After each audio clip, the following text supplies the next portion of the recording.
Они добились невероятного успеха, признания и заработали сотни тысяч долларов, едва заговорив или даже ранее. Из них пытались создать новых суперзвезд, наплевав на возраст, чувства и желания. Родители с радостью готовы были продать детство своих детей, но вместе с детством они продали и всю их остальную жизнь. Привет, я Надин, и сегодня в нашем видео мы вспомним самых ярких звездочек семейных комедий, которые еще детьми покорили миллионы. Кто-то из них смог справиться с давлением славы, а кто-то так и не оправился, оставшись заложником своего детства. Устраивайтесь поудобнее, мы начинаем.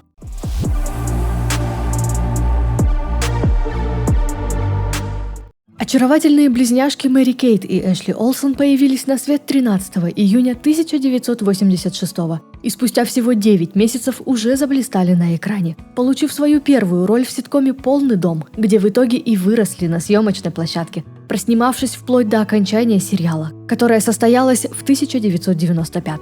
Но на экране они разделили одну роль, появляясь каждый раз по очереди, а в титрах их чаще всего указывали Мэри Кейт Эшли Олсен. Продюсеры не хотели, чтобы зрители знали, что персонажа играет две разные актрисы. В 92-м сестры получили роль посерьезнее. В прокат вышла комедия «Прячься, бабушка, мы едем». А в 93-м уже основали свою собственную компанию Dual Star Entertainment. Конечно, под руководством родителей и прочих взрослых. Но уже в столь юном возрасте их имя появилось среди предпринимателей. Под крылом компании до 2004 включительно начали выходить их следующие проекты. Мы еще не могли заглянуть за стол переговоров, но даже в детстве я всегда смотрела на себя как на деловую женщину, делилась Эшли. Я не думаю, что мы когда-либо чувствовали себя актрисами, потому что мы проводили гораздо больше времени не перед камерами, создавая свой бренд, добавила Мэри Кейт. Далее веселые малышки появились в комедиях «Страсти-мордасти» во второй степени и «Веселые деньги на Диком Западе», а также обзавелись собственным шоу «Приключения Мэри Кейт и Эшли». В 95-м с комедией «Двое, я и моя тень» сестры Олсен покорили весь мир, выиграли премию Kids Choice Awards и получили номинацию на премии «Молодой артист». Несмотря на то, что со стороны критиков фильм признания не нашел, его называли неприятной до ужаса предсказуемой комедией, Олсен полюбились многим, и фильм стал одним из самых узнаваемых в их копилке. Следующими проектами для Мэри Кейт и Эшли стали сериал «Двое в своем роде» и еще порция комедий «Папаша с афиши», «Паспорт в Париж» и «Меняемся воротами». В нулевых сестры продолжили сниматься в семейных комедиях, но уже нацеленных больше на подростковую аудиторию. Среди них были роли в «Побеждая Лондон», «Солнечные каникулы», «Веселенькая поездка», «Однажды в Риме» и множество других. А также запустили собственный мультсериал «Мэри Кейт и Эшли в действии», за который получили номинацию на Эмми. В 2004-м на экраны вышли «Мгновения Нью-Йорка», которые стали последним совместным фильмом сестер и последним проектом в актерской карьере для Эшли. Ну и сестры обе получили номинацию на «Золотую малину» в категории «Худшая актриса». Мне больше не нравится быть в центре внимания. Это не значит, что я не интересуюсь Голливудом. Мне нравится, как он работает, мне нравятся люди, которые в нем участвуют. Но если я когда-нибудь вернусь в Голливуд, то не как актриса, заявила Эшли. В период с конца 90-х и все начало 2000-х сестры Олсен были одной из главных машин по производству денег. Их лица были не только в кино, огромную прибыль приносил мерч, реклама и их собственный платный фан-клуб. Девушки начали понимать, что их призвание больше в моде, чем в кино. В свои 18 Мэри Кейт и Эшли стали сопрезидентами своей компании Dual Star и полностью сфокусировались на бизнесе и моде. Мэри Кейт далее появлялась в некоторых фильмах, но серьезную карьеру в качестве актрисы они обе закончили. Взяв под свой контроль компанию, сестры сделали все возможное, чтобы обеспечить безбедное будущее и себе, и своему бренду. Товары марки Dual Star продаются более чем в 8000 магазинах по всему миру, а Мэри Кейт и Эшли стали одними из самых состоятельных женщин. В свои 18 их состояние составляло $137 миллионов у каждой. В модной индустрии сестры стали иконами, а Мэри Кейт – законодательницей стиля, который ассоциировался с образом бездомного, и который модные журналисты называли смесью богемной буржуазии и мусорной корзины. Однако их модная линия подверглась критике со стороны защитников животных, которые призвали бойкотировать сестер за то, что те популяризируют ношение настоящего меха. Ну и несмотря на весь успех и признание сестер Олсен, также коснулась темная сторона. Чем старше они становились, тем больше начинали обсуждать их внешность, обвиняя в пропаганде, анорексии и употреблении запрещенных препаратов. Все в том же 2004 стало известно, что Мэри Кейт обратилась в реабилитационный центр за помощью в связи с расстройством пищевого поведения. Открыто об этом она лично никогда не говорила, но призывала всех найти в себе силы, чтобы обратиться за помощью. На шоу Опры Уинфри лично поставила девушек в неудобное положение, начав расспрашивать об этих проблемах. «Я знаю, что недавние слухи вас очень сильно расстроили, верно? Эти вопросы о еде?» – спросила она сестер. Эшли сразу вмешалась с ответом, сказав: «Люди будут писать то, что они захотели написать. Мы стараемся не читать ни хорошее, ни плохое. Ты всегда либо слишком толстый, либо слишком худой». Опра перебила ее, спросив в лоб, какой у них размер одежды, озадачив этим девушек. Мэри Кейт попыталась объяснить, что они не в курсе и всегда были миниатюрными, на что Уинфри с сарказмом ответила: «Это так интересно, я одержима размером, а вы говорите, я правда не знаю». «Если бы мы были одержимы своим размером, это была бы другая история», ответила Мэри Кейт, пытаясь уйти от темы. После этого Опра попала под критику за свою бестактность, а люди, как обычно, разделились на два лагеря. Одни твердили, что сестры врут и обвиняли их в пропаганде, а вторые выступили с сочувствием, задаваясь вопросом, не стали ли они очередными жертвами Голливуда, который переживал их и выплюнул. Еще одним громким событием вокруг Мэри Кейт стала смерть Хита Леджера, с которым она была в хороших дружеских отношениях. Если вам интересно узнать о судьбе и жизни актера, можете посмотреть наши истории о нем. В день его смерти последней, кому звонил Хит, оказалась Олсен. И именно ей позвонила массажистка с просьбой о помощи. После обысков и вскрытия журналисты начали распускать слухи, что вместе с врачами, которые выписывали препараты Леджеру, под подозрение попала и Мэри Кейт, которая якобы предоставляла Хиту наркотики. Но все это осталось без доказательства, и никаких судебных дел в сторону Олсен открыто не было. В мае 2012-го у Мэри Кейт завязались отношения с Оливье Саркози, сводным братом бывшего президента Франции Николя Саркози. 27 ноября 2015-го пара связала себя узами брака, однако в апреле 2020-го Олсен подала на развод, который официально был оформлен в 2021. Что касается скандалов вокруг Эшли, то в 2005-м стало известно, что она подала в суд на издание National Enquirer на сумму $40 миллионов за то, что те опубликовали у себя статью, в которой говорилось, что на фоне своих проблем с наркотиками она влипла в большой скандал. Олсен указала в иске, что данная статья очень сильно ударила по ее карьере и требовала возмещения. Эшли также утверждала, что в статье нет ничего, что могло бы доказать то, что она употребляла или продавала наркотики. А также ничего не знала о том, что ее бывший любовник Скотт Сатриано принимал наркотики. Издание, в свою очередь, настаивало на правдивости своих слов, однако в октябре 2005-го отступило и извинилась перед Олсен. В 2015-м близкие Эшли поделились с миром, что она уже несколько лет борется с болезнью Лайма. По этой причине она практически перестала появляться на публике. Инсайдеры поделились, что этим недугом Олсен заразилась еще в 2012-м, но предпочла не выносить это на публику. Болезнь удалось диагностировать лишь на поздней стадии, поэтому возникли осложнения. В плане личной жизни Эшли была очень разнообразна. Встречалась со многими деятелями искусства и не только. Среди них даже, по слухам, был Джаред Лето. В 2017-м девушка начала встречаться с художником Луи Эйснером. В декабре 2022-го пара поженилась, а в 2023-м на свет появился их первенец. Ты видишь то же, что и я? Не знаю, что видишь ты, но я вижу себя. И я себя.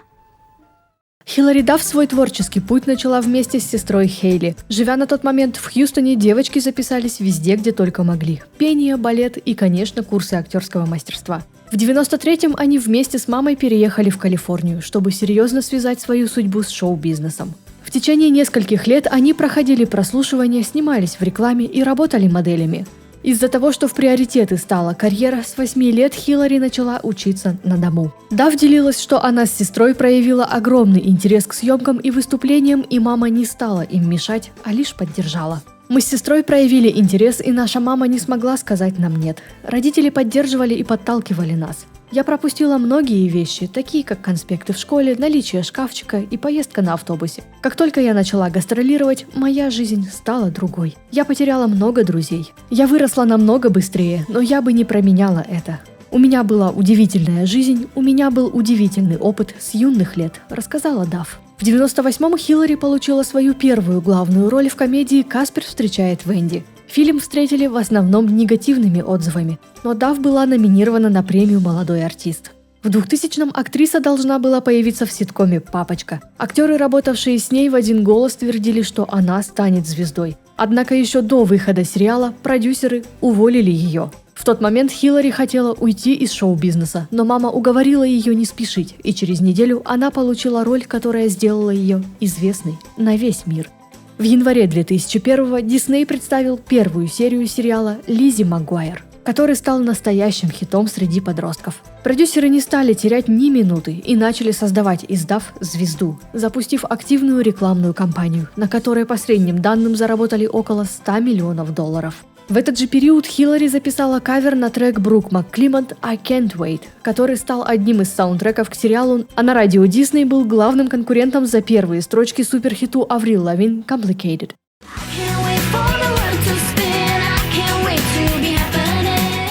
После чего Дав заинтересовалась музыкальной карьерой и приступила к работе над своим дебютным рождественским альбомом. Все в том же 2001-м Хиллари стала звездой заголовков из-за ее отношений с еще одним кумиром подростков Аароном Картером. А точнее даже больше из-за того, что между главными звездами среди подростков в лице Хиллари, Аарона и Линдси возник целый любовный треугольник. О кино Хиллари забывать не стала и появилась в комедиях «Кадет Келли», «Агент Коди Бэнкс», а также в полнометражном фильме о Лиззи Магуайр, после чего Дав открыто дала понять, что устала от этой роли. В мае 2003-го стало известно, что производство сериала заканчивается, так как студия не смогла заключить новый контракт с Хиллари. Они хотели расширения франшизы, а девушка хотела развиваться дальше, но и стороны не сошлись в вопросе гонорара. Мне только исполнилось 15, а я уже была на грани депрессии. У меня было такое чувство, будто моя жизнь проходит мимо меня, а у меня нет прав. Мне нужно было сесть за руль самой, делилась актриса. В августе 2003-го Дав выпустила свой второй альбом «Metamorphosis», который по сей день является ее самым продаваемым альбомом. Пластинка добралась до первой строчки Billboard 200 и стала трижды платиновой в Штатах, а также снялась в своем самом коммерчески успешном фильме «Оптом дешевле». Далее Хиллари появилась в комедиях «История Золушки», «Суперзвезда», «Идеальный мужчина» и повторила свою роль во второй части «Оптом дешевле». Но проекты не сыскали громкого успеха, и за 3 из них Дав получила номинацию на «Золотую малину» как худшая актриса. В 2004-м актриса начала встречаться с вокалистом Good Charlotte Джоэлом Мэдденом, которому на тот момент было 25, а Дав всего 16. В 2006-м они расстались, а позже некоторые издания заметили, что никто ни разу не написал о том, что их отношения были незаконными. В 2006-м Хиллари вместе с сестрой снялась в картине «Реальные девчонки» и снова получила номинацию на «Золотую малину». В этом же году Дав стала жертвой сталкера. 19-летний Максим Мисковский и его 50-летний сосед начали преследовать актрису. Она подала иск против них, утверждая, что Макс угрожал покончить с собой, чтобы привлечь ее внимание, а также угрожал устранить врагов, которые стоят у него на пути, включая ее парня. Позже Мисковский был приговорен к 117 дням тюремного заключения, и ему было запрещено приближаться к паре. Это событие, а также развод родителей и расставание с Мэдденом вылились в 4-й альбом Хиллари, который представил миру такие хиты, как «With Love» и «Stranger». Ну и Дав начала уходить от образа кумира подростков, выбирая для себя иные роли. В 2007-м она снялась в боевике «Игра по-крупному», а в 2008-м в драме «Грета». Также в 2007-м актриса начала встречаться с игроком Канадской национальной хоккейной лиги Майком Комри. В феврале 2010-го пара объявила о помолвке, а в августе официально связала себя узами брака. 20 марта 2012-го Хиллари впервые стала мамой. У пары родился сын. И здесь Дав заявила, что не хотела бы, чтобы ее дети шли по ее стопам и связывали жизнь с Голливудом. Я не думаю, что есть способ остановить это. Я думаю, дети знают, чего хотят. Но я просто буду надеяться, что это будет не то, чем захочется заниматься мой сын. Вся эта одержимость частной жизнью других, эти реалити-шоу, где нас пытаются показать обычными людьми, на самом деле это слишком агрессивно. Это стал совсем иной бизнес, чем был раньше, заявила актриса. В январе 2014 стало известно, что Дафф и Комри подали на развод. В этот же период Хиллари вступила в серьезную битву против папарацци, которые постоянно пытались сфотографировать ее сына. Это был не единственный повод. В 2010-м фотографы выложили в сеть очень интимные фотографии актрисы, на которых Комри делал ей предложение. Она стала активно призывать общественность, что такое вмешательство в личную жизнь должно караться законом. Подавала жалобы в полицию, но их, к огромному сожалению, отклонили. В 2017-м Дафф начала встречаться с Мэтью Комой, где у пары случился настоящий бэби-бум. 25 октября 2018-го актриса родила первую дочь.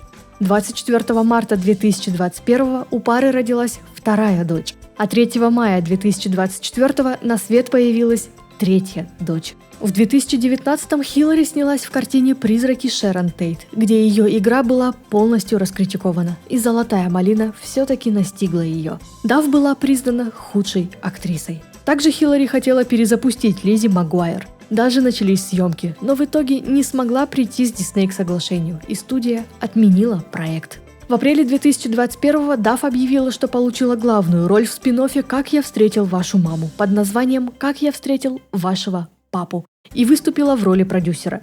Сериал встретили неоднозначно, и после 2 сезонов в 2023-м Hulu закрыли его. За свою карьеру Хиллари нашла успех не только в кино и музыке, а также стала успешной предпринимательницей, выпустила несколько книг и является послом огромного количества благотворительных организаций.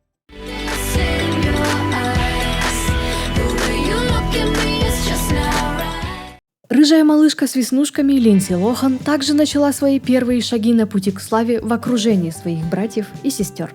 В 3 года Линдси начала работать с агентством Ford Models и к 10 годам уже считалась ветераном шоу-бизнеса, успев сняться в 60 рекламных роликах и поработать с именитыми брендами. В тот период среди детей моделей в основном все были светленькие и с голубыми глазами. Лохан сразу выделялась на их фоне, чем и покорила агентов. «Я была рыжей и с веснушками, никогда не плакала и не жаловалась, как делали многие другие дети», – делилась актриса. Первым шагом в мир кино для Линдси стала мыльная опера «Другой мир», где она снималась в течение года. В 98-м случился настоящий прорыв. На экране вышла «Ловушка для родителей», где Линдси исполнила роль близняшек, обойдя 1500 конкуренток, среди которых были Скарлетт Йоханссон и Мишель Трахтенберг. Фильм встретили положительными рецензиями, а Лохан была удостоена премии «Молодой артист». Далее Линдси появилась в комедиях «Идеальная игрушка» и «Найди ключ», а также в сериале «Бетти». В 2003-м актриса получила настоящее мировое признание. Состоялась премьера «Чумовой пятницы». Проект стал одним из самых успешных в карьере Линдси и принес ей премию MTV Movie Awards в категории «Прорыв года». В 2004-м она закрепила свой успех, снявшись в «Звезде сцены» и, конечно же, культовых «Дрянных девчонках», которые сделали из нее настоящую королеву подросткового кино и привлекли слишком много внимания. Линдси стала одной из главных жертв папарацци, а если быть точнее, главным объектом стала ее личная жизнь. Лохан решила на себе испытать все прелести популярности. В жизнь актрисы стремительно ворвались бесконечные вечеринки, алкоголь и запрещенные препараты. Также в 2004-м Линдси дебютировала в качестве певицы, выпустив свой дебютный альбом «Speak», в который вошел хит «Rumors».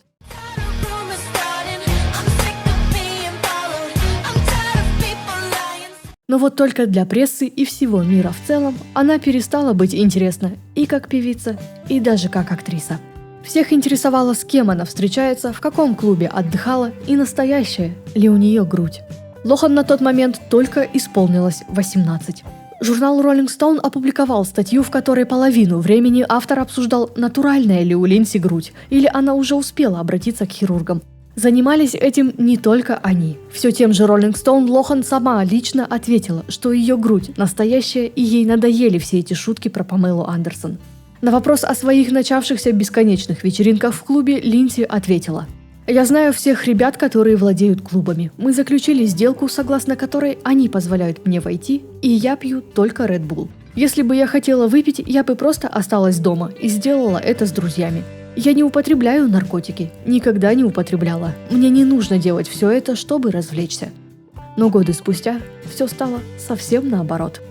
Она продолжала сниматься в фильмах для подростков. С ее участием на экраны вышли «Сумасшедшие гонки» и «Поцелуй на удачу», который стал началом конца.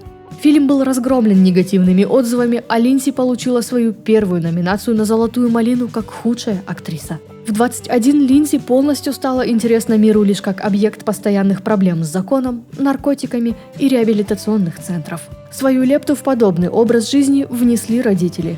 У отца Лохан были большие проблемы с законом, а мать хотела свои 5 минут славы в Голливуде. Чаще всего другим она представлялась как агент Линдси, не упоминая, что она ее мама. Впервые Майкл Лохан попал за решетку, когда Линдси было всего 4. Тогда его осудили за мошенничество, но это стало не последнее его нарушение.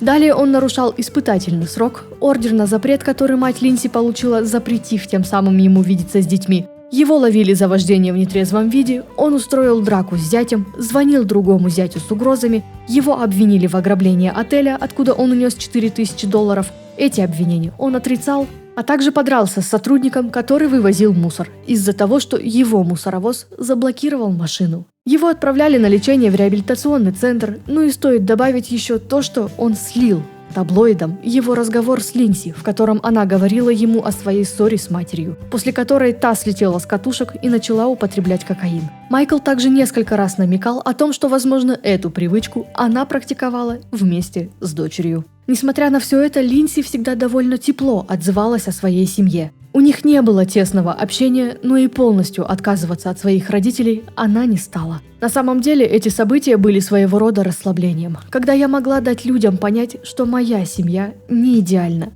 Да, я чувствовала себя еще одним родителем, я также воспитывала свою семью. Меня часто ставили между матерью и отцом, и я вставала между ними, чтобы попытаться сохранить мир. И мне было приятно это делать. Когда папа впервые сел в тюрьму, мама сказала мне, что он уехал по работе, на что я ответила ей, что я не идиотка. Мне не жаль его, и мне не жаль себя. Я могу с этим справиться. Когда он делал все эти вещи, мне было очень больно. В то же время он лучший отец. Он самый любящий и добрый человек, которого вы когда-либо встречали. Мои родители взрослые люди, они разберутся, что делать, заявила Линдси. Впервые проблемы с законом случились у Линдси еще в 15, когда она одна перебралась в Калифорнию, и, как она делилась, совсем ее не беспокоили. Ей понадобилось время, чтобы признать, что у нее есть серьезные проблемы. После взрыва популярности по вине все тех же назойливых папарацци Лохан несколько раз попадала в аварию и на фоне всего, что вокруг нее начало твориться, заработала булимию.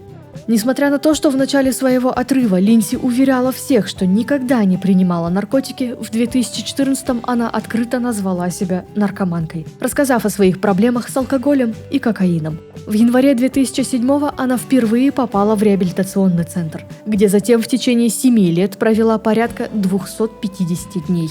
В мае 2007-го Лохан была арестована за вождение в нетрезвом виде. В июле, менее чем через 2 недели после реабилитации, ее арестовали во 2-й раз за хранение кокаина и вождение в нетрезвом виде без прав. Линдси признала вину и была приговорена к программе алкогольного просвещения, общественным работам, 1 дню тюремного заключения и получила 3 года условно.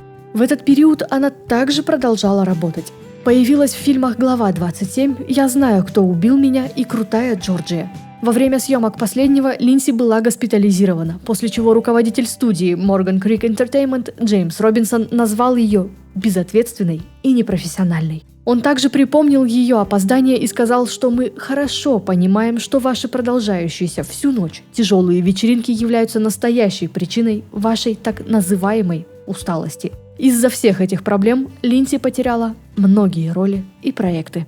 В 2008-м Лохан ненадолго взяла себя в руки, выпустив новую музыку и вернулась к съемкам. В 2009-м вышла комедия «Временно беременна», где агенты Линдси всячески пытались увести папарацци к местам съемки фильма, а не к очередным вечеринкам актрисы. В октябре 2009-го ее испытательный срок трезвости был продлен еще на год. После нескольких случаев, когда она не посещала назначенные судом занятия по лечению наркозависимости. В мае 2010-го Линдси находилась в Каннах и пропустила обязательное слушание по делу о вождении в нетрезвом виде. Был выдан ордер на арест, который после внесения залога отменили. Судья постановил, что Лохан нарушила условия испытательного срока, пропустив несколько обязательных занятий и встреч. Ее приговорили к 90 дням тюремного заключения с последующим 90-дневным лечением. Линдси просидела всего 14 дней, позже заявив, что подсознательно хотела попасть в тюрьму, в надежде найти там место просто посидеть наедине с миром. В сентябре 2010-го ее очередной испытательный срок был отменен. Линдси провалила тест на наркотики и снова попала за решетку. В феврале 2011-го ее обвинили в краже ожерелья, которое она украла месяцем ранее. Она была приговорена к общественным работам и 120 дням тюрьмы за мелкое воровство и нарушение условий испытательного срока, что она не стала отрицать. Из-за переполненности тюрем Лохан отбывала наказание под домашним арестом. В ноябре этого же года она снова нарушила испытательный срок. Ее приговорили к дополнительным общественным работам и 30 дням тюремного заключения, из которых она отбыла менее 5 часов из-за переполненных камер. Также ее привлекали за неосторожное вождение и предоставление ложной информации, а испытательный срок в итоге растянулся до 2015 года. В марте 2012-го Линдси появилась на шоу Saturday Night Live, после которого все начали обсуждать ее внешний вид. Большинство написали, что прошлые бурные 5 лет явно отразились на ее лице, а попытки вернуть красоту при помощи инъекций сделали лишь хуже. Лохан также изо всех сил пыталась сохранить свое место в кино. В 2013-м вышла картина «Лиз и Дик», где она исполнила роль Элизабет Тейлор и получила за свою игру в основном негативные отзывы. Далее она появилась в 5-й части очень страшного кино, непристойной комедии, триллерах «Каньоны» и «Тень внутри меня». В 2014-м Линдси совместно с Опрой Уинфри представила собственный биографический сериал, где рассказала о жизни и работе после выхода из реабилитационного центра. В заключительном эпизоде Лохан рассказала, что во время съемок сериала у нее случился выкидыш, из-за которого съемки были прерваны. Ни откровенный сериал, ни роли в кино не вызвали интереса у публики. Звезда Линдси почти полностью погасла. В 2014-м она также перебралась жить в Лондон, чтобы выйти на сцену театра и отдохнуть от внимания общественности. «Мне нужно было повзрослеть, и Лондон стал лучшим местом для этого», – поделилась она. В 2016-м, после скандального расставания с российским бизнесменом Егором Тарабасовым, Линдси перебралась в Дубай, где нашла настоящий покой. С Тарабасовым актриса была помолвлена, но после их публичной ссоры на Миконосе, где дело дошло до драки, она была расторгнута. В 2019-м Линдси выпустила новую музыку, а в 2021-м Netflix объявили, что она собирается возродить свою актерскую деятельность. В ноябре 2022-го вышла комедия «Незабываемое Рождество», и актриса заключила с платформой контракт еще на 2 фильма.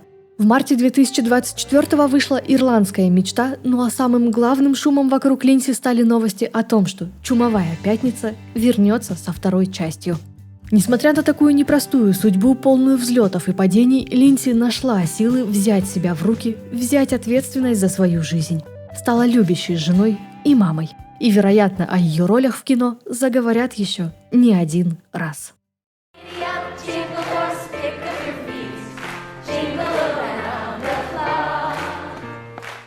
Актерская карьера Алексы Веги началась в 8 после ее роли в фильме «Смерч», где она исполнила роль юной Джо Хардинг.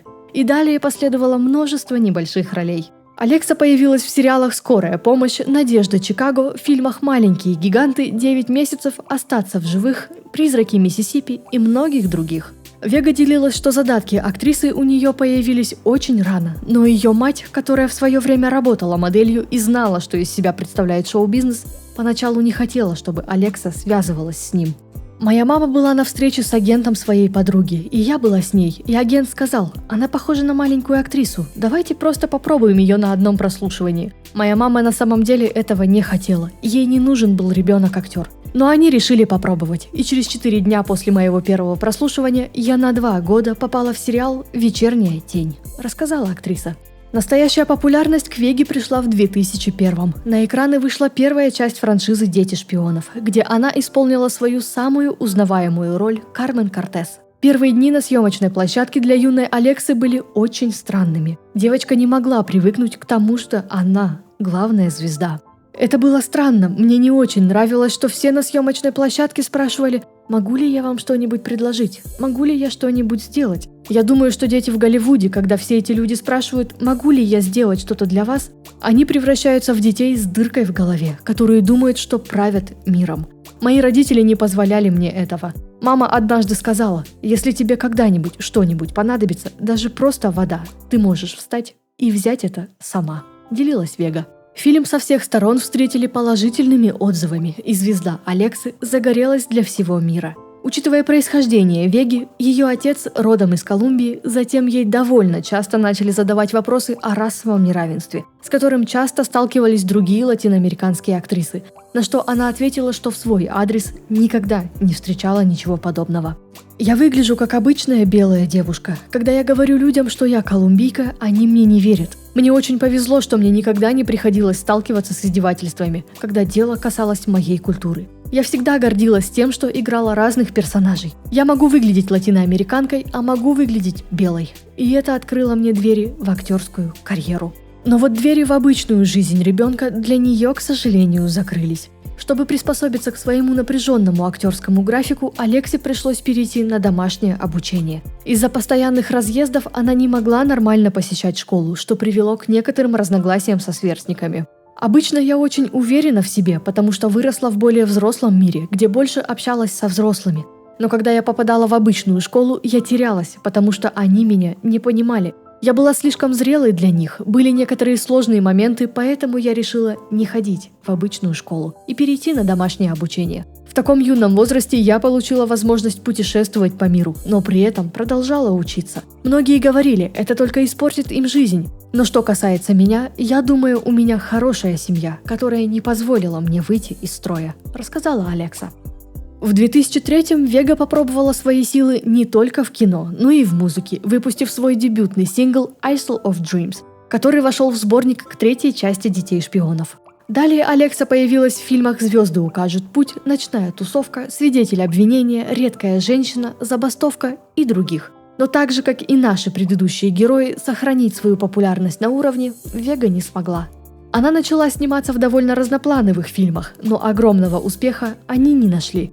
Среди них были «Генетическая опера», «Брокен Хилл», «Невинность», «Прада и чувства», «Мачете убивает», «Вторая часть города грехов» и множество других проектов, которые в большей степени остались незамечены.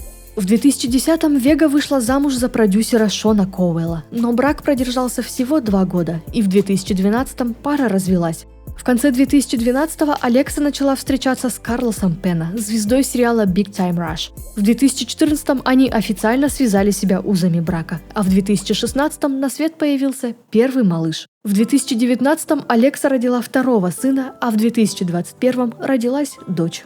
В ноябре 2023-го счастливые родители объявили, что ждут 4-го малыша, но в апреле 2024-го малышка родилась мертвой, что очень сильно сказалось на самочувствии актрисы. Беременность в целом далась ей непросто. В 3-м триместре после начавшегося кровотечения Вегу госпитализировали, произошла частичная отслойка плаценты. Через 5 дней ее выписали, но кровотечение снова началось. Актриса делилась, что понимала, что это дурной знак, но старалась верить в лучшее. После родов у Алексы начались проблемы со здоровьем как с психическим, так и с физическим. Но благодаря поддержке семьи ей удалось справиться с этим тяжелым моментом и продолжить жить дальше. Проверка. Раз, два. Боже, ты в ухо орешь! Хороший шпион работает головой, в книге написано. Фу, гадость. Конечно же, вспомнив Кармен Кортес, невозможно не вспомнить ее брата Джуни. Дэрил Сабара свой творческий путь начал с балетной труппы. Далее последовали небольшие роли в сериалах «Большой завтрак», «Уилл и Грейс» и «Город пришельцев». В 2001-м Дэрил ворвался на экраны с «Детьми шпионов», где все трюки, несмотря на свой юный возраст, он выполнял самостоятельно. Я прошел интенсивную физическую подготовку. В течение 4 месяцев, 4 часа в день, 6 дней в неделю я занимался бегом, тяжелой атлетикой и проходил полосу препятствий. Это было довольно напряженно, но весело. И это определенно дало мне положительный эффект, так что я не жалуюсь. Ну и мне понравилось то, насколько можно было развить свое воображение. Поскольку мы снимали на зеленом экране, мы не видели ничего. Роберт просто рисовал нам картинки и говорил: ну вот примерно так будет выглядеть эта сцена. Пока мы были в кадре, мы понятия не имели, что происходит. А Родригес просто кричал: позади тебя большой монстр, он прямо там возле камеры. Примерно 90% съемок прошли так, но это было чертовски весело. С Алексой мы стали настоящими братом и сестрой. Мы ссорились, а потом, как ни в чем не бывало, смеялись над чем-нибудь глупым. Мы часто видимся, и это одни из самых приятных моментов, делился Дэрил. После успеха «Детей-шпионов» Сабара не стал искать громкого успеха на большом экране, сосредоточив свое внимание в основном на сериалах и озвучке. Он снялся в сериалах «Один на один», «Джон Доу», «Друзья», «Город будущего», «Доктор Хаус» и фильме «Убийство без осуждения». Озвучил персонажей в «Что новенького Скуби-Ду», «Полярном экспрессе», «Бэтмене», «Гетто» и многих других. В 2007-м Дэрил ненадолго переключил свое внимание на кино, появившись в «Хэллоуин 2007», «Лучший удар», «Подростки как подростки», «Мисс Управляемая», «Апрельские дожди» и «Самый лучший папа». В 2010-м Сабара вновь поработал с Робертом Родригесом, появившись в фильме «Мачете», а в 2011-м исполнил одну из главных ролей в комедии «Худший выпускной», после чего вновь сосредоточил свое внимание на озвучке и сериалах. В 2016-м Дэрил начал встречаться с певицей Меган Трейнер, с которой его свела его коллега по театральной постановке «Библиотека» Хлоя Грейс Морец, которая пригласила Сабару на двойное свидание с ней, Бруклином Бекхэмом и Меган. После этого Трейнер была твердо уверена, что они поженятся. Она настолько была в восторге от актера, что в дальнейшем написала ему 6 песен. В 2017-м пара обручилась, а в 2018-м официально связала себя узами брака. В феврале 2021-го они впервые стали родителем. Счастливое событие затем превратилось в череду волнений, когда малыш практически перестал просыпаться. Причиной этого стало то, что Меган принимала антидепрессанты, что поначалу у медиков не вызвало настороженности, и они сказали ей, что все будет нормально. Также певица поделилась, насколько заботливым Дэрил был в период ее восстановления после кесарево сечения. Помогал абсолютно со всем, вплоть до похода в туалет и смену белья, что многие пары считают неприемлемым. Как затем заявила Меган, «Я понятия не имею, как бы продержалась без Дэрила. Я рассказывала своим друзьям, как он мне помогает, а они смотрели на меня с недоумением. Ну а как я, по-вашему, должна была сама натягивать на себя белье?» В июле 2023-го у Меган и Дэрила родился второй сын. Актер почти полностью перестал сниматься, занимаясь исключительно озвучкой и исполняя небольшие роли в клипах своей жены. Я больше не хочу слышать о моем брате. Вы наш дядя? Настоящий дядя. Подставной у нас уже был.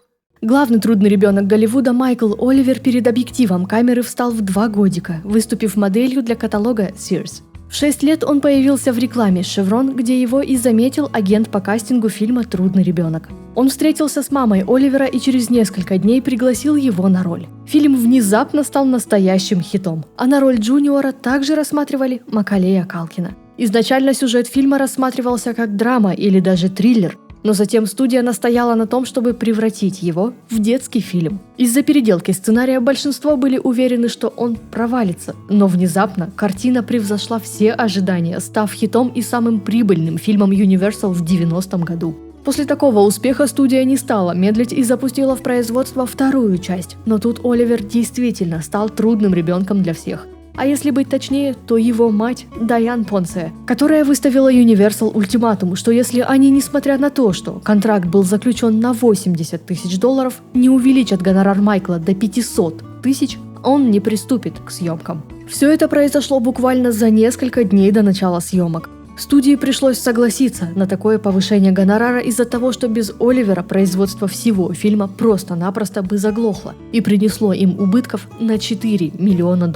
После съемок Universal, не думая, подали против Понсе и Оливера иск, обвиняя ее в вымогательстве. Майкл, которому на момент спора было всего 9 лет, вероятно, понятия не имел, что происходит вокруг его персоны. Адвокат Оливера заявил суду присяжных, что студия, следуя стандартной голливудской практике, где учитывают процент от сборов, все еще должна актеру $350 тысяч за первый фильм, поскольку он смог собрать в прокате более 51 миллиона. Адвокаты студии же назвали Понсе вымогательницей и что она фактически держала фильм в заложниках, используя своего сына в качестве оружия. Студия предложила ей $250 тысяч авансом и $250 тысяч в виде чистой прибыли. Но она начала требовать полную сумму, на что Universal пришлось пойти. Также, согласно судебным документам, во время съемок ребенок должен был жить в большом доме на колесах, летать первым классом и получить собственный телесериал, если сиквел соберет более $35 миллионов. Студия это отрицала. В свои 11 разборки, естественно, затянулись. Майклу пришлось лично давать показания в суде, где он подтвердил, что Universal перед тем, как подать иск, присылали ему множество подарков. В итоге присяжные постановили, что он несправедливо заставил Universal Pictures пересмотреть свой контракт, и его обязали вернуть студии $170 тысяч, признав новый контракт недействительным, поскольку Universal подписали его под давлением. После всего этого Майкл снялся еще в паре сериалов и в 15 решил уйти из киноиндустрии. В 2015 он поделился, что доволен своей личной жизнью вдали от сцены и съемок. После того, как в детстве я оказался в центре внимания, я ценю тишину и покой. Я всегда буду благодарен за этот опыт. Сейчас я вполне доволен своей жизнью, такой, какая она есть. У меня есть достойная работа, у меня есть красивая девушка, у нас 3 кошки и хомяк. Это приятное, спокойное существование. Мне оно подходит, поделился Оливер. В 2016-м Майкл женился на Магнолии Понсе, однако в 2019-м они разошлись, а в 2022-м официально оформили развод. Оливер по-прежнему не собирается возвращаться в кино, отдав предпочтение обычной жизни. Не ушиблась, дорогая? Папа, посмотри на ее лицо. Как же так? Ты думал, что обхитрил меня? Мальчик, которого можно оставить одного дома, Макалей Калкин на экране засиял в 4 годика, исполняя небольшие роли в кино и сериалах, среди которых были ужастик «Полуночный час» и эпизод сериала «Уравнитель». В 88-м он получил свою первую роль посерьезнее в драме «Ракета на Гибралтар». В 89-м он появился в комедии «Дядюшка Бак», где познакомился со сценаристом Джоном Хьюзом, который затем и стал для Макалея тем человеком, который открыл его всему миру. В ноябре 90-го состоялась премьера культовой классики одного из главных олицетворений Рождества и Нового года – комедии «Один дома». Закончив сценарий, Хьюз видел в роли Кевина Макалея и сразу предложил его кандидатуру режиссеру Крису Коламбусу. Но тот решил посмотреть других претендентов. В итоге из 200 актеров все равно был выбран Калкин. Фильм стал настоящим хитом, собрав в прокате более $400 миллионов при бюджете в 18. Макалей получил номинацию на «Золотой глобус» и стал настоящей суперзвездой. Далее он появился в комедиях «Моя девочка», «Поймет лишь одинокий» и второй части «Один дома», которая также имела оглушительный успех. Но вот юный актер оказался не совсем готов к такому вниманию. Родители начали водить меня по всяким прослушиваниям, когда мне было 4. Черт возьми, я даже не мог нормально говорить. Но мне нравилось внимание, мне нравилось, что на меня смотрят. Помню, во время одного из прослушиваний я оказался на столе. Исполняя свои реплики, я стоял на столе и был в восторге, что все смотрят на меня. Но вот мне никогда не нравились все остальные вещи. Мне не очень нравились фотографы, прячущиеся в кустах. Это внимание меня настораживало. Я всегда хотел сохранить свою личную жизнь в тайне. Знаете, у меня такое мнение, что как только начинаешь давать людям что-то, они начинают этого ожидать. Поэтому я старался держаться на расстоянии. В период «Один дома» было полное безумие. Я давал по 100 интервью в день. Ты сидишь там, ни свежего воздуха, ни окон, а они все приводят и приводят этих людей. На одном из интервью я просто заснул. Зашел мужчина лет 70, и он так медленно говорил, что я отключился. А затем я просто встал и ушел, рассказал актер. В 91-м Макалей появился в клипе Майкла Джексона «Black or White», а далее заявил, что Майкл был его хорошим другом, что затем после начала всех событий вокруг персоны Джексона вызвало большой интерес и уйму споров о том, что Калкин, вероятно, был одной из его жертв. Макалей заявил, что все это полный бред. Он позвонил мне совершенно неожиданно. «Привет, это Майкл. Не хочешь приехать ко мне домой?» До этого я пересекался с ним пару раз, но абсолютно не придавал значения, кто он такой. Для всех он был богом, королем, а для меня он был просто певцом. Мы играли в видеоигры, отдыхали в его парке развлечений. Я обзывал его по-всякому, и ему это нравилось. Нравилось, что к нему относятся как к обычному парню. Да, я спал в его постели, но ко мне никто никогда не прикасался. Майкл был тем человеком, который не очень хорош в общении. Он не всегда мог передать свою мысль. И многие его слова люди поняли именно неправильно. И он не понимал, откуда такая реакция. Поэтому ему нравилось быть с детьми. Они принимали его как нормального человека. Не как Майкла Джексона, не как Бога, а просто как человека. В 2005-м Макалей присутствовал на заседании суда по делу Майкла, где заявил, что никогда не подвергался домогательствам и не видел ничего подобного. А в интервью Ларри Кингу назвал все происходящее цирком. Знаете, если бы подобное произошло с моим ребенком, я бы не согласился на деньги. Я бы позаботился о том, чтобы этот парень оказался в тюрьме. Но как только те якобы жертвы получили деньги, они сбежали. Это странно, это какой-то цирк. И знаете, если бы со мной случилось то же самое, я бы не хотел втягивать Майкла в это. И наоборот. Поэтому я старался держаться от него на расстоянии. Но он был моим другом. В 2009-м Макколей присутствовал на похоронах Джексона, а также стал крестным отцом для детей Майкла. После успеха «Один дома» Калкин стал на расхват. Он появился в драме «Добрый сынок», фэнтези «Щелкунчик» и комедиях «Как справиться с отцом», «Повелитель страниц» и «Богатенький Ричи». На банковском счете мальчика уже должны были храниться миллионы, но он понятия не имел, сколько зарабатывает, и просто работал на износ, что в конце концов привело к расколу его семьи. За 6 лет я снялся в 10, если не больше фильмах, по 2 фильма в год, я просто выкачивал их из себя. И я дошел до того момента, когда мне действительно хотелось сделать перерыв, и мне не дали такой возможности. У меня не было ощущения, что кто-то меня слушает, когда я говорил такие вещи. Я хотел пойти в школу, хотел пожить обычной жизнью. И когда меня поставили в такое положение, я должен был взять под контроль свою жизнь, судьбу и сам принимать решения. Это было исключительно для моей выгоды, а не для тех, кто хотел еще заработать на мне. И я принял решение. В свои 14 я ушел на пенсию. Если бы я не сделал этого, я просто сошел бы с ума. Это все исходило от моего отца. Сколько я его помню, он всегда был жестким и властным. Мне казалось, что он завидует мне, потому что я добился всего того, что хотел он, и мне было всего 10. Делился Калкин. Родители Макколея никогда не состояли в официальном браке, поэтому, когда его мама наконец поняла, что терпеть тирана больше нельзя, она подала заявление об опеке. Наконец, моего отца больше не было рядом. Было здорово смотреть на маму, которая проявила такую силу, просто сказав ему «убирайся отсюда». Когда люди спрашивают меня о нем, он всегда был таким, всегда был властным. До денег и до славы. А затем начался этот долгий затяжной процесс с судами. Родители тратили все свои деньги на счета адвокатов. Моя мать больше не могла платить за квартиру. И это было просто абсурдно, что нас собирались выселить. Я даже не знал, сколько денег у меня было в банке в то время. У меня даже не было собственной кровати, не говоря уже о комнате. Я спал с братом на диване, когда отец купил себе огромную кровать и телевизор. Я понял, что мне нужно решить это все самому. Мои родители имели законный доступ к 20% моего дохода, а остальные 80% находились в доверительном управлении, к которому никто, даже я, не мог прикасаться, пока мне не исполнится 18. И я решился на шаг. Я просто удалил оба их имени, запретил доступ и заменил их имя на моего друга-бухгалтера. Затем меня часто начали спрашивать: «Разве не грустно, что ты больше не видишь своего отца?» Нет, мне было хорошо, пока он не появлялся у моей входной двери, добавил актер. В 2000-м Калкин вернулся к съемкам, но перед этим успел еще испытать прелести взрослой жизни. В 98-м актер женился на актрисе Рэйчел Майнер, но в 2000-м они расстались, а в 2002-м развелись. В мае 2002-го Макколей начал встречаться с Милой Кунис. Эти отношения продлились до 2011-го.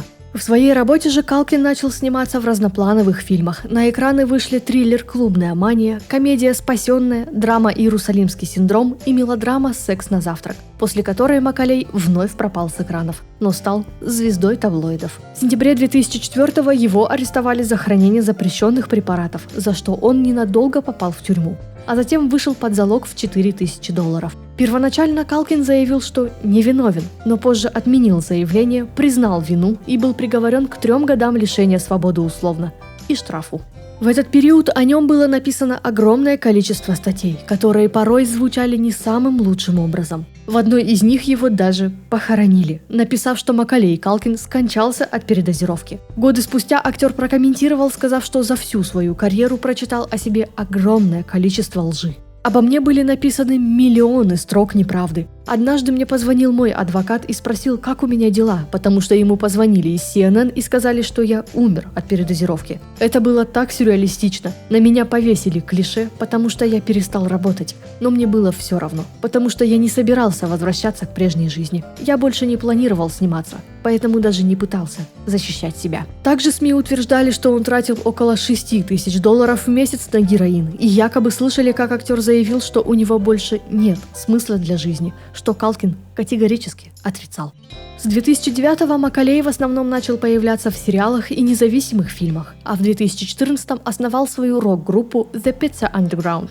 которая в 2016-м распалась. В марте 2018-го Калкин начал встречаться с актрисой Брендой Сонг. В апреле 2021-го у них родился первый малыш, а в декабре 2022-го на свет появился второй сын. В декабре 2018-го Макалей специально для рекламы Google Assistant повторил свой образ Кевина, которая, возможно, стала одной из самых успешных реклам для Google.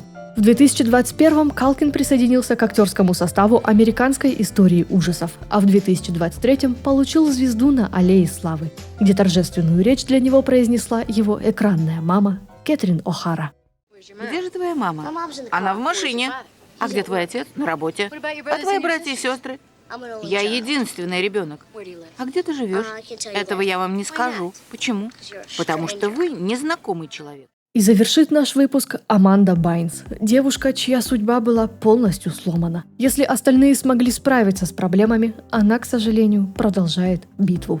Начала Аманда свою карьеру в 7 лет с рекламы, появившись за 1,5 года в более чем 20 роликах. Позже она посетила комедийный лагерь Los Angeles Love Factory, где ее заметил продюсер Nickelodeon и пригласил в сериал «Всякая всячина», после которого Байнс получила признание. В 1999-м актриса снялась в спин-оффе сериала, который получил название «Шоу Аманды». В 2002-м Байнс дебютировала в кино, снявшись в комедии «Большой толстый лгун». Несмотря на неоднозначные отзывы критиков, фильм имел коммерческий успех. Далее она появилась в ситкоме «Все лучшее в тебе» и комедиях «Чего хочет девушка» и «Любовь на острове». В 2006-м на экраны вышел, вероятно, один из самых узнаваемых фильмов в карьере актрисы – комедия «Она мужчина». Для этой роли Аманде нужно было перевоплотиться в мужчину, что далось непросто. Байнс делилась, что на протяжении всех съемок чувствовала себя нелепо, но признала, что это был потрясающий опыт. Это было тяжело, но я справилась и сделала то, что далось мне нелегко. Это был потрясающий опыт, и мне было очень приятно испытать себя. Также стало известно, что именно Аманда настояла на том, что главную роль должен исполнить Татум, когда продюсеры уже были готовы взять другого актера. Я боролась за то, чтобы Ченнинг получил роль. Он еще не был знаменит и снимался только в рекламе, где я его и увидела. Тогда я подумала, этот парень – звезда, он понравится каждой девушке. Но продюсеры сказали, что он намного старше всех остальных. Но я настояла, что это не имеет никакого значения. Делилась актриса.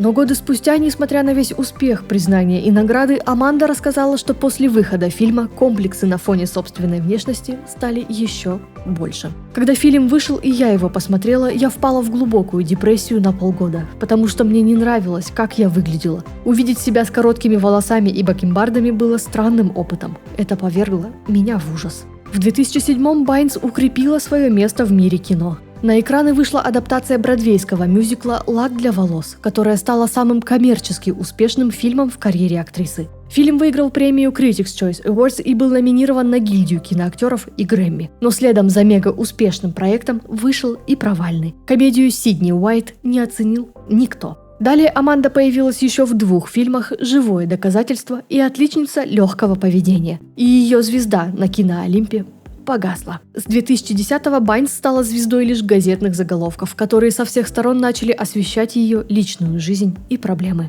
Аманда должна была появиться еще в ряде проектов, но из-за злоупотребления запрещенными препаратами и того, что актриса просто-напросто начала терять связь с реальным миром, ее заменили другие актрисы. Первые подозрения у публики, что с молодой актрисой что-то не так, возникли весной 2010-го, когда она была на съемках комедии «Безбрачная неделя». Когда я была на съемках, я помню, как сидела в трейлере и жевала таблетки Адderall, потому что думала, что так они вызывают больше кайфа. Я помню, как разжевала их кучу и буквально потерялась, не могла сосредоточиться на своих репликах или запомнить их. Помню, как увидела свое изображение на экране, буквально споткнулась и подумала: моя рука такая толстая. Каждый раз спешила сбежать со съемочной площадки и думала: боже мой, я так плохо выгляжу. Про Адderall я прочитала в журнале, где говорилось, что это новая таблетка для похудения, что многие женщины их принимают. Я обратилась к психиатру и симулировала симптомы СДВГ, чтобы получить рецепт. Я не могла больше смотреть на себя, не могла сконцентрироваться и решила покинуть съемки. Все начали писать, что меня уволили, но это не так. Я ушла сама. Затем актриса добавила, что впервые попробовала наркотики в 16, но все было под контролем. Я не любила вечеринки и начала гулять только в 25. В подростковом возрасте почти не пила. Мне не нравился вкус алкоголя, но я начала курить марихуану, когда мне было 16. Хотя все считали меня хорошей девочкой, но я не пристрастилась и не злоупотребляла ею, не ходила на всякие тусовки и не выставляла себя дурой. Пока не выставляла. Полностью Аманда сорвалась после выхода «Отличницы легкого поведения». От былой милой девушки не осталось больше ничего. Я буквально не могла вынести своего появления в этом фильме. Мне не нравилась моя игра. Я была убеждена, что мне нужно прекратить это делать. Во время просмотра я была под кайфом от марихуаны. Я не знаю, был ли это психоз, вызванный наркотиками или что-то еще, но это повлияло на мой мозг. Я увидела это и была убеждена, что мне больше никогда не следует появляться перед камерой. И просто написала об этом в Твиттере. Без официальных заявлений, была под кайфом и просто написала: знаете что, я так устала от этого. Но это было глупо. Я была молодой и глупой. А позже моя марихуана переросла в более тяжелые наркотики, экстази и кокаин. Но я никогда не употребляла героин, метамфетамин или что-то в этом роде. Я начала тусоваться со странной компанией. После ухода из кино у меня пропала цель в жизни. Я всю жизнь работала, а теперь у меня появилось так много свободного времени. Поэтому я сидела, смотрела телек, ловила кайф и писала всякий бред в Твиттер. Смесь алкоголя и наркотиков делала меня другим человеком. Я хороший человек. Я никогда бы не натворила подобного. Но в те моменты мой разум был захвачен. С этого момента все только и делали, что ждали, что же нового выкинет актриса и за что ее снова арестуют или госпитализируют. В 2012-м Байнс задержали за вождение в нетрезвом виде. За это она получила 3-летний испытательный срок. В мае 2013-го ей было предъявлено обвинение в создании безрассудной угрозы и хранении марихуаны после того, как ее задержали курящей в вестибюле своего дома. Когда полицейские вошли в квартиру, она выбросила бонг в окно с 36-го этажа. В июле 2013-го ее задержали за поджог. На этот раз Аманду госпитализировали под 72-часовое обследование психического здоровья. После этого ее родители подали заявление об опеке, а в августе ее мама была назначена временным опекуном. В октябре 2014-го Байнс написала серию твитов, в которых обвинила своего отца в эмоциональном и сексуальном насилии. Родители все это опровергли. А сама актриса затем добавила, что ее отец никогда не оскорблял ее, написав: «Микрочип в моем мозгу заставил меня говорить такие вещи. Но именно он приказал им поставить мне микрочип». Далее ей диагностировали биполярное расстройство, и опека была продлена до 2020-го. В 2018-м Аманда попыталась вернуться, дала большое интервью изданию Paper, в котором рассказала о своей зависимости, что уже 4 года находится в трезвом состоянии, и извинилась перед всеми за свои оскорбления. Также окончила институт дизайна и мерчендайзинга моды и планировала вернуться в кино, но не вышло.